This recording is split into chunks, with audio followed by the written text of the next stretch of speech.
Hello friends, welcome to home chef. இது நம்ம வீட்டு சமையல். இந்த வீடியோவில் நம்ம என்ன பார்க்க போகிறோன்னா, ஈஸியான ஒரு லஞ்ச் பாக்ஸ் ரெசிபி தான் பார்க்க போகிறோம்.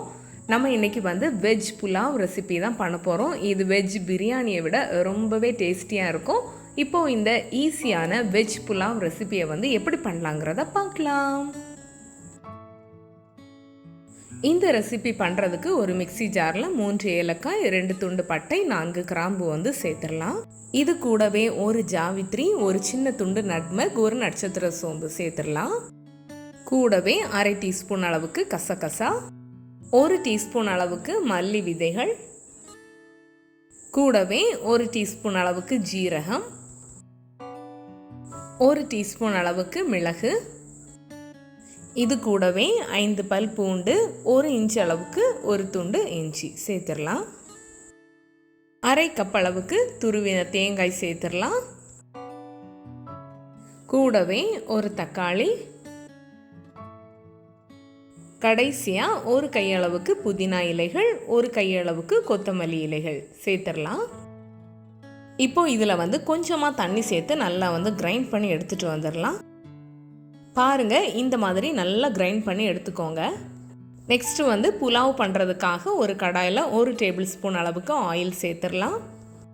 கூடவே 1 டேபிள் ஸ்பூன் அளவுக்கு கீ சேர்த்துடலாம். கீ உருகினதும் ஒரு பே லீஃப் சேர்த்துடலாம். கூடவே 2 பெரிய வெங்காயம் இந்த மாதிரி சின்னதாக கட் பண்ணி சேர்த்துடலாம். காரத்துக்காக 3 பச்சை மிளகாய் ஸ்லிட் பண்ணி சேர்த்துடலாம். நம்ம சேர்த்துருக்கிற இந்த வெங்காயம் நல்ல ஒரு கண்ணாடி பதத்துக்கு வர்றது வரைக்கும் இதை நல்லா நம்ம வதக்கிடலாம். இப்போது இதில் நம்ம அரை டீஸ்பூன் அளவுக்கு சால்ட்டு சேர்த்துடலாம். சால்ட்டு சேர்த்த அப்புறம் நம்ம இதை நல்லா வதக்கிடலாம்.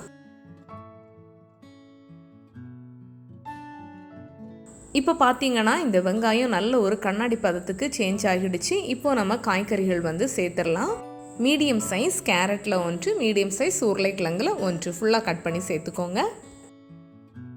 இது கூடவே 4-5 பீன்ஸ் கட் பண்ணி சேர்த்துடலாம். இது கூட அரை கப் அளவுக்கு ஃப்ரெஷ்ஷான பச்சை பட்டாணி சேர்த்துடலாம். நம்ம சேர்த்துருக்கிற இந்த காய்கறிகளையுமே கொஞ்ச நேரம் நம்ம நல்லா வதக்கிடலாம்.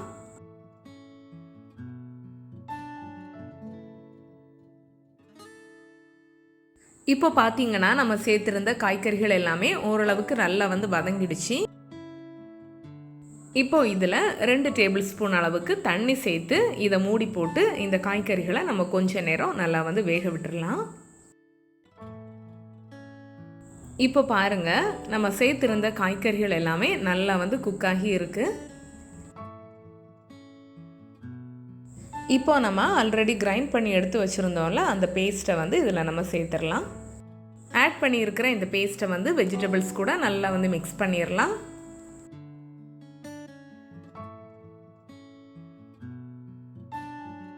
நெக்ஸ்ட் இதில் நம்ம ரைஸ் சேர்த்துடலாம். 2 கப் அளவுக்கு பாஸ்மதி ரைஸை அரை மணி நேரம் தண்ணியில் ஊற விட்டு எடுத்து வச்சுருக்கேன். இப்போது இந்த பாஸ்மதி ரைஸை இதில் சேர்த்துடலாம். நம்ம சேர்த்துருக்கிற இந்த ரைஸ் உடையாதபடிக்கு நல்ல ஜென்டிலாக இதை மிக்ஸ் பண்ணி விட்டுடலாம்.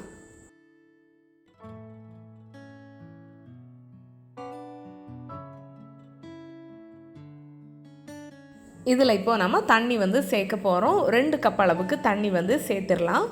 இந்த ரைஸை நம்ம ஊற விட்டு சேர்த்துருக்கிறதுனால 2 கப் அளவுக்கு தண்ணி சேர்த்தா போதும். இல்லைனா நீங்கள் 1 கப் ரைஸ்க்கு 1.5 கப் அளவுக்கு தண்ணி வச்சு சேர்த்துக்கோங்க.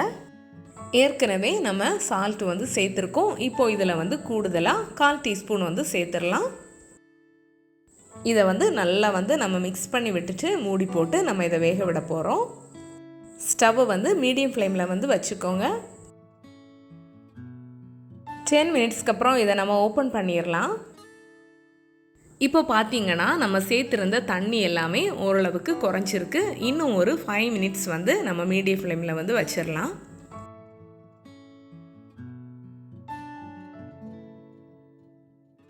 ஃபைவ் மினிட்ஸ்க்கு அப்புறம் இதை நம்ம ஓப்பன் பண்ணிடலாம். பாருங்கள், நம்ம சேர்த்துருந்த தண்ணி எல்லாமே நல்லா வற்றி இருக்குது. இப்போ நம்ம ஸ்டவ்வை சிம்மில் போட்டு இதை வேக விட போகிறோம். நீங்கள் வந்து யூஸ் பண்ணுற பாத்திரம் வந்து அடிகனமான பாத்திரமாக இல்லாமல் இருந்தால் நீங்கள் வந்து ஒரு தோசைக்கல்லை வந்து ப்ளேஸ் பண்ணிவிட்டு அதுக்கு மேலே இந்த பாத்திரத்தை வந்து நீங்கள் ப்ளேஸ் பண்ணி சிம்மில் விட்டு வேக விடுங்க. அப்போ உங்களுக்கு இந்த ரைஸ் வந்து அடிப்பிடிக்காது. 15 மினிட்ஸ்க்கு அப்புறம் நம்ம இதை ஓப்பன் பண்ணிடலாம். பாருங்கள், நம்ம ரைஸ் வந்து சூப்பராக வந்து குக்காகி இருக்குது. ரைஸ் எல்லாமே ஒன்றோட ஒன்று ஒட்டாமல் நல்லா உதிரியாக நமக்கு வந்து குக்காகி சூப்பராக வந்து கிடச்சிருக்கு.